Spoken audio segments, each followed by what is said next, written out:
পাকা আমের আম শক্ত বানানোর জন্য এখন এই পাকা আমগুলো কেটে নিব।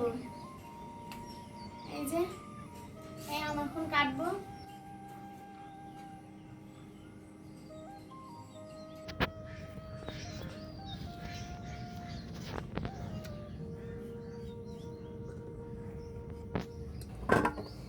আমগুলো এরকম করে কেটে নিতে হবে।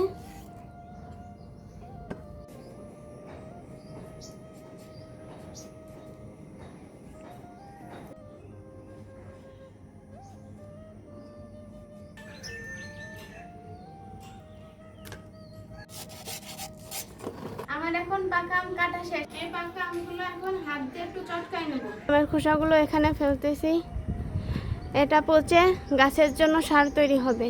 গাইস, এখন পাকা আমের আম শক্ত বানানোর জন্য চুলায় কড়ার উপর দিয়ে দিচ্ছি। এখন আমটা একটু দিয়ে দেব, এটা ঢেলে দেবো পুরোটা।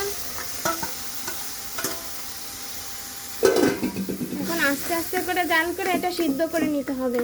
আর সিদ্ধ হয়ে গেলেই চাটনির সাহায্যে এটা সেকে এর থেকে আঁশ বের করে নেব, আলাদা করে নেব। এখন আস্তে আস্তে করে জাল দেবো। এই যে আম থেকে পানি ছেড়ে দিয়েছে, এখন এইভাবে একটু ঘুটতে হবে। ঘুটে ঘুটে এটাকে গাঢ় করে ফেলতে হবে। আস্তে আস্তে ওগুলো ঘুটে ফেলতে হবে। আর এখন ঘন ঘন নাড়া দিতে হবে, না হলে কিন্তু নিচ দিয়ে কড়াই ধরে যেতে পারে।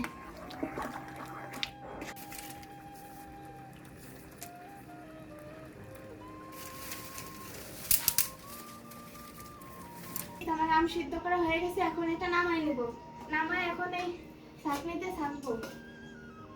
এখান থেকে একটু নেব, এইভাবে এরকম ঘোরাবো আর আমের জুসটা নিচে চলে যাবে। এইভাবে এইভাবে দিলে নিচে এই যে জুস পড়তেছে, আর এই জুসতেই আম শক্ত হবে। তাহলে এখন আমি এরকম করি, আর সব আঁশগুলো এখানে থাকবে। তাহলে খাওয়ার সময় আর আঁশ ভাব থাকবে না।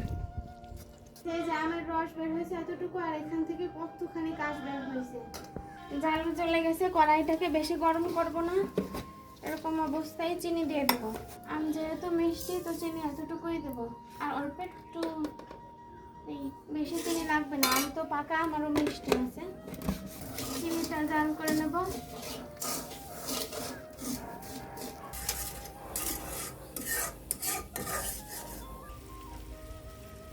এখন ঘন ঘন এরকম নাড়াতে হবে, না হলে চিনি শিরাটা পুড়ে যেতে পারে।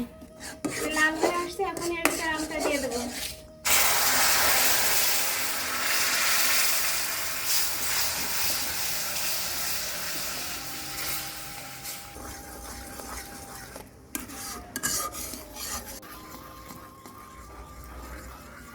এখন এই আমের ভিতর পরিমাণ মতো লবণ দিয়ে দিব।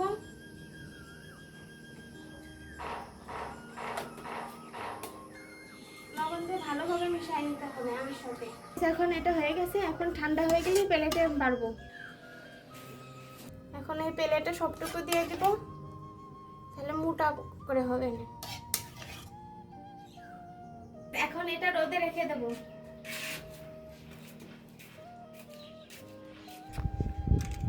এটা এখন রোদে থাকুক, 2 দিন পর আম শক্ত হয়ে যাবে জমাট বেঁধে।